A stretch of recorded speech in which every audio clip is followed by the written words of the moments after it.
इस वीडियो में दी गई जानकारी सामग्री गणना की प्रामाणिकता या विश्वसनीयता की गारंटी नहीं है। सूचना के विभिन्न माध्यमों, ज्योतिष, पंचांग, प्रवचनों, धार्मिक मान्यताओं, धार्मिक ग्रंथों आदि से संकलित करके यह सूचना आप तक प्रेषित की गई है। हमारा उद्देश्य सिर्फ सूचना पहुंचाना है। पाठक या उपयोगकर्ता इसे सूचना समझकर ही ले। इसके अतिरिक्त इसके किसी भी तरह से उपयोग की जिम्मेदारी स्वयं उपयोगकर्ता या पाठक की ही होगी।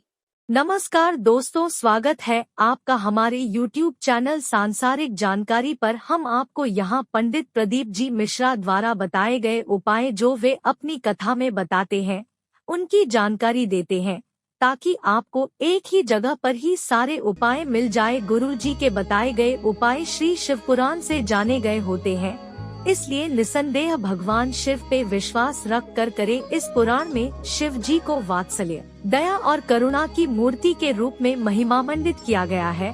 इस पुराण का पाठ करने से भक्तों के अंदर भी ऐसे ही गुणों का संचार होता है, यानी भक्तों का चरित्र भी भगवान शिव की ही तरह बनने लगता है। शिव पुराण में भगवान शिव की उपासना का विशेष महत्व बताया गया है। साथ ही इसमें यह भी बताया गया है कि भगवान शिव की पूजा करने से भक्तों को किसी प्रकार की समस्याओं का सामना नहीं करना पड़ता है। साथ ही उनके जीवन में सदैव सुख समृद्धि बनी रहती है। मान्यता यह भी है कि हर दिन भगवान शिव की उपासना करने से व्यक्ति को धन, ऐश्वर्य, कर्ज से मुक्ति इत्यादि का आशीर्वाद मिलता है। बता दें कि शिव पुराण में कुछ ऐसे उपाय बताए गए हैं जिनका पालन करने से भक्तों को न केवल लाभ मिलता है, बल्कि 4 गंभीर समस्याओं से मुक्ति मिल जाती है। श्री शिवाय नमस्तुभ्यं। चतुर्थी का जो व्रत करने वाली होती हैं, जो चतुर्थी का पूजन करने वाली होती हैं, उनके भीतर का एक भाव होता है कि जैसे ही शाम का समय आए चंद्रदेव का पूजन करें। चंद्र जब प्रकट हो जाए, कलश भर लिया, उसके नीचे आखा दाना रख दिया, चावल गेहूं जो भी आप रखते हो पूजन के लिए, ऊपर पात्र आदि रख दिया, जलाशय, फिर अपन ने घी का दिया लगाकर पूजन भी कर ली। तो जो चतुर्थी का पूजन करने वाली होती हैं, जो चतुर्थी का नियम व्रत धारण करने वाली होती हैं, बड़ी बड़ी चतुर्थियां करती हैं या उसका नियम धारण करती हैं, तो चतुर्थी का जो पूजन करती है वो किस चीज के लिए होता है? केवल संतान, पुत्र, परिवार, हमारा कुटुंब, हम जिस कुल में हैं, हमारा कुल वैभव की ओर बढ़े, संपदा की ओर बढ़े और उसकी आयु बढ़े, उसकी आयु बढ़े, वैभव बढ़े। बहुत ध्यान दीजिएगा महाराज, चतुर्थी की पूजन में जो आप आखा दाना रखते हो, गेहूं वगैरह कुछ भी जो रखते हो, उसकी बड़ी महत्वता होती है महाराज। यहां तक कहा गया है, चतुर्थी की कथा तो आप लोग पढ़ते होंगे, जो लोग पढ़ते हैं उनको मालूम होगा। चतुर्थी की कथा में लिखा है, चौथ माता के व्रत में वर्णन किया गया है कि वो आखा दाना जो रखा जाता है, मान लो कोई जरूरी काम होता है तभी आखा दाना को रखा जाता है, संभाल के रखते हैं कि हम इस काम के लिए जा रहे हैं और हमारा ये कार्य सफल होना चाहिए। तो जिसने चतुर्थी का व्रत करा है, जिसने चंद्रदेव का पूजन करा, चतुर्थी का व्रत करा, वो गणेश जी से विनती करके वहां से 2-4 आखा दाना उठा ले, और जो व्यक्ति का काम अटक रहा है अपने ही घर का, पर दूसरे कुल को नहीं देना, अपने ही कुल के अंतर्गत जो काम अटक रहा है उसकी जेब में, उसके पल्लू में उस चीज को रख दिया जाए। तो चतुर्थी जो अगली आती है, जैसे आप महीने की करते हो तो महीने की, और आप जैसे करते हो कि 4 अलग बड़ी बड़ी चतुर्थी करते हो तो उसके अनुसार आपका कार्य सिद्ध होता ही है। उस आखे दाने का इतना महत्व होता है क्योंकि चतुर्थी का व्रत करने वाली माता जब व्रत करती है तो स्वयं चतुर्थी की कथा में लिखा हुआ है कि पार्वती जी गणेश जी से चतुर्थी की कथा बचवाती। चतुर्थी की कथा बाची किसने थी? स्वयं गणेश जी महाराज ने। और सुनी किसने थी? माता पार्वती। बाचने वाले गणेश जी थे, सुनने वाली माता पार्वती थी। तो चतुर्थी की कथा जब होती है तो उसको स्वयं गणेश जी बाच रहे हैं। तो व्रत कौन सुन रही है? माता पार्वती। और आपने जो आखा दाना लिया वो गणेश जी के भाव से लिया, गणेश जी से निवेदन करके, विनय करके, प्रार्थना कर उसको प्राप्त किया। जितने आस्था चैनल पर कथा सुन रहे हो, जितने फेसबुक और यूट्यूब पर सुन रहे हो, और जितने इस छत्तीसगढ़ की पावन धरा पर बैठकर सुन रहे हो, बहुत सावधानी से सुनना। एक छोटा सा कपूर का टुकड़ा जब आरती में जलाया जाता है तो ये कपूर क्यों जलाते हैं? इस कपूर का महत्व क्या है? इस कपूर का कारण क्या है? ये कपूर है कौन जिसको हम आरती में जलाते हैं? क्या जरूरत इस कपूर को आरती में जलाने की? क्या जरूरत इसको यज्ञशाला में जलाने की? क्या जरूरत है इस कपूर को पूजन में जलाने की? स्वयं गुरु बाबा कहते हैं, यदि कोई आरती में, पूजन में, घर में एक कपूर का टुकड़ा आरती के बाद में जब समर्पित करेगा तो उसको अश्वमेध यज्ञ का पुण्य प्राप्त हो जाएगा। अश्वमेध यज्ञ के पुण्य को पाने के लिए कपूर का टुकड़ा आज भी आरती में जलाया जाएगा।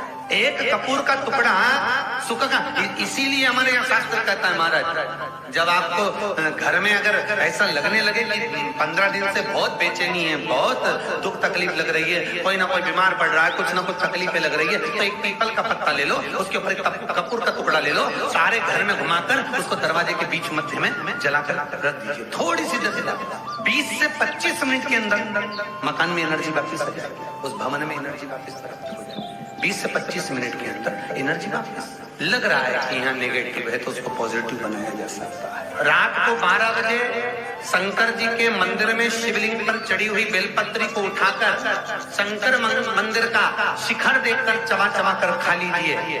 आपके पांव के घुटने बदलने की जरूरत नहीं पड़ेगी, ऑपरेशन की जरूरत नहीं पड़ेगी, ग्रीस वापिस बढ़ जाएगा और ये तुम लोग जो कुर्सी पे बैठते हो वापिस नीचे बैठना चालू कर दो, जरूरत ही नहीं पड़ेगी।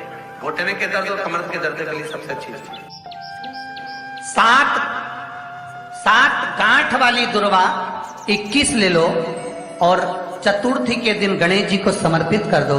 पंचमी तिथि को उस दुर्वा को उठाकर दूध में डाल दो और उस दुर्वा को दूध में डालकर उस दूध में उस दुर्वा को मल लो और जिसके सफेद चमड़ी पड़ गई हो, चर्म रोग हो गया हो, उस दूध को उस दुर्वा के साथ, दूध नहीं भी हो तो पंचमी के दिन दुर्वा का लेपन शरीर पर कर लें। आधे घंटे तक करने पर पंचमी को प्रदोष काल में स्नान कर लें। महाराज आपको चर्म रोग में आराम लग जाएगा, सफेद चमड़ी अपने असली रंग में आना प्रारंभ हो जाएगी। गणेश पुराण दुर्वा का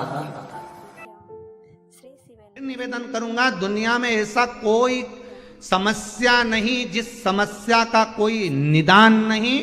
हर समस्या का निदान है, पर निदान किसी दूसरे के पास नहीं, निदान केवल मेरे भोले नाथ के पास में है। आपको अगर किसी समस्या का सफल आनंद चाहिए तो शंकर की शरण में जाओ।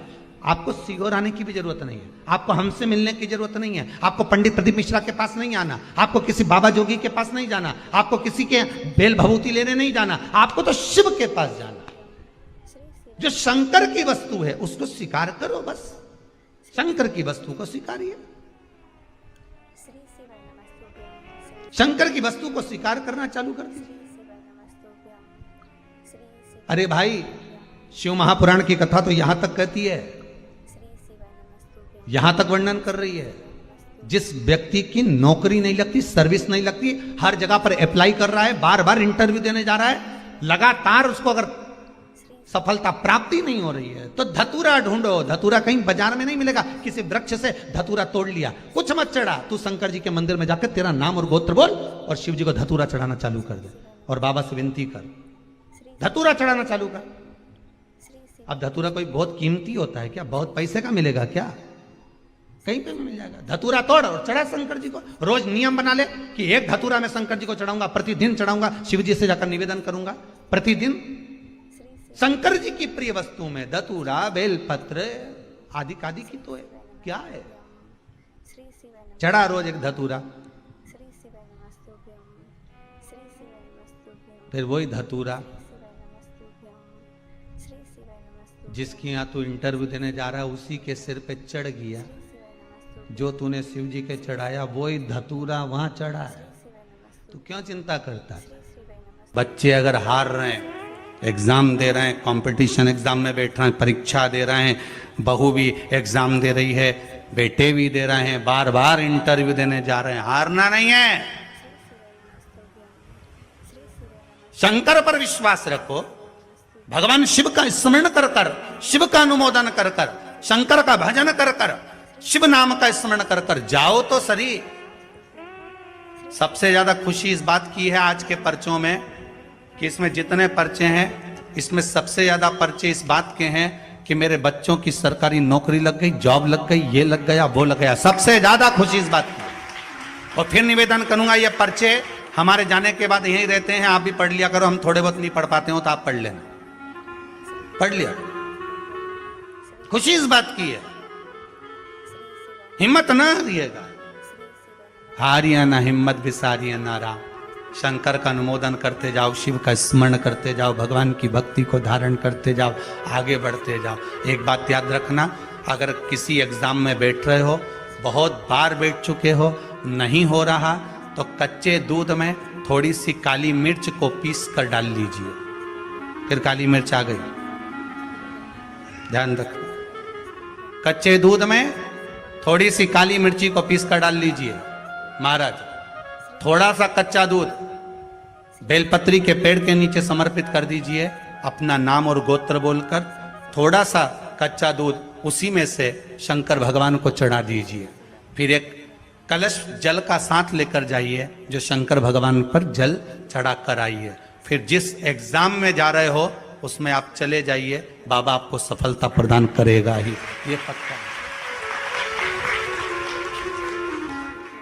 काली मिर्च शत्रुओं का नाश करती है, आपको बल प्रदान करती है कि आप जिस परीक्षा में बैठने जा रहे हो, आप जिस जगह पर भगवान का अनुमोदन करने जा रहे हो, आप जिस जगह पर कंपटीशन एग्जाम में बैठने जा रहे हो, वहां सफलता देगी वो आपको। अगर कहीं भटक भी गए, हट भी गए, तो वो सफलता देगी।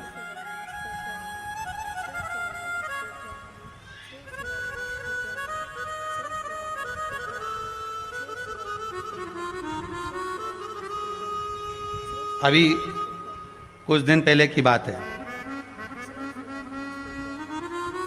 आगरा के अग्रवाल जी का बेटा, उनकी बहन ने फोन करा था कि गुरुजी से इतना बोल दो कि हमारा भाई वो कौन बनेगा, करोड़पति में जाना है, उसका नाम आना चाहिए और बिल्कुल बस पहुंच जाना चाहिए। तो आशीष जी ने खबर करी कि गुरुजी वो बच्चे का सब दूर हो गया और अब वो बिल्कुल, वो कौन सी सीट होती है, हाँ बस समझ जाओ, क्योंकि हमारे को तो एक ही सीट मालूम है, व्यास गाड़ी है? तो उस सीट पर वो बैठेगा। गुरुजी उसका सब दूर हो गया, बस वो वहां तक पहुंच जाए, क्योंकि अब आखिरी है, उसमें भी बहुत सारे रहते हैं, उसमें तुरंत बस उसका आना चाहिए। तो आशीष बोले, हमने कहा बाबा का नाम लेकर जाएं, होगा क्यों ना होगा, पर वहां तक तो पहुंच जाएगा वो। उसके बाद तो आशीष जी ने उनकी बहन को फोन कर कर कहा कि गुरुजी बोल रहे हैं वहां तक तो पहुंच जाएगा। उसके बाद तो कहा, उसके बाद तो मेरा भाई बड़ा, आप चिंता मत करो, बस वहां तक पहुंचा दो। उसके तो हमने कहा, आशीष बस बता दो, शिव जी का स्मरण करो, पहुंचो। पहुंच गए।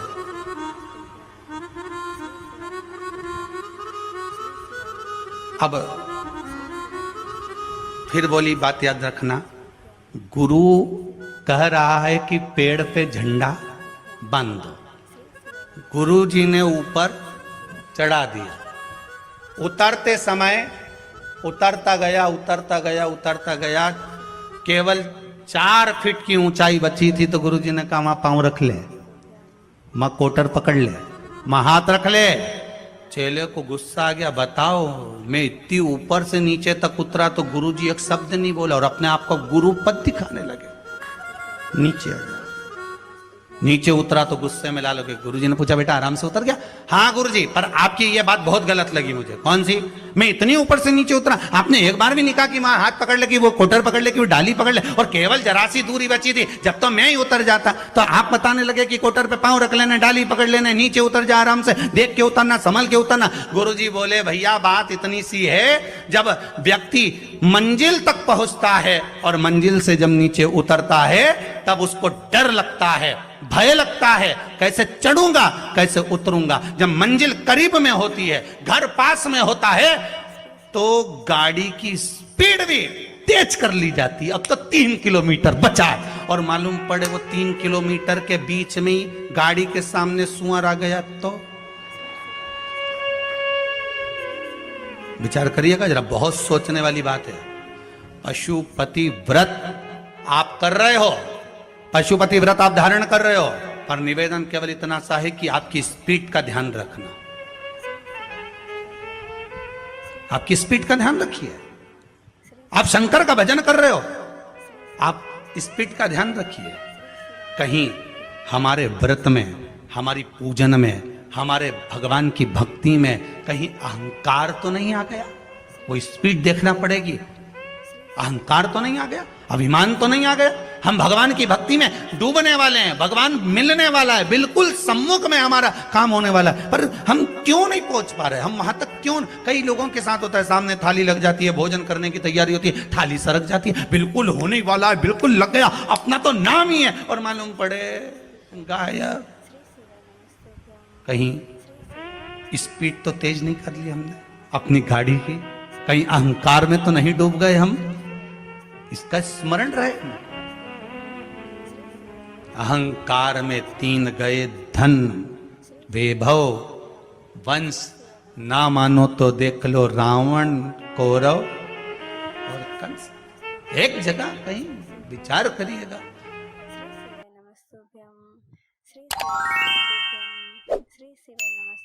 तो दोस्तों, यहाँ पे हमारी वीडियो समाप्त हुई। उम्मीद करती हूँ हमारी ये जानकारी आपको जरूर पसंद आई होगी। हमारी वीडियो को लाइक जरूर करें और हमारे चैनल को सब्सक्राइब और शेयर करना ना भूलें। जय श्री राम।